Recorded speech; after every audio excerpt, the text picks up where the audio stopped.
மித்ரா தனது பள்ளி ஓவியப் போட்டியில் கலந்து கொள்வதில் மிகவும் சந்தோஷமாக இருந்தாள். அவள் தனது ஓவியத்தை நன்றாக வரைந்தாள்.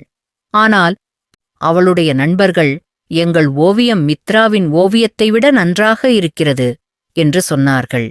ஆனாலும் மித்ரா புன்னகையுடன், நானும் நன்றாக வரைந்திருக்கிறேன் என்று கூறினாள்.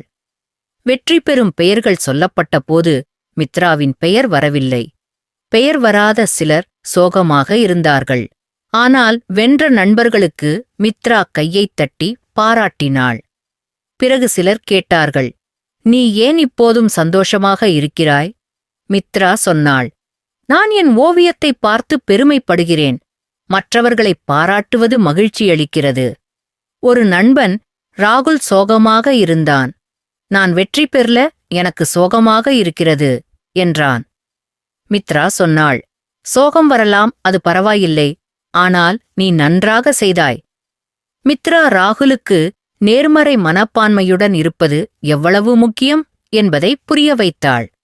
மித்ரா மற்றும் ராகுல் சந்தோஷமாக நடந்து வீட்டுக்கு சென்றார்கள். அவர்கள் இருவரும், நாம் நம்முடைய சிறந்த ஓவியத்தை வரைந்தோம் என்று நினைத்து மகிழ்ந்தனர்.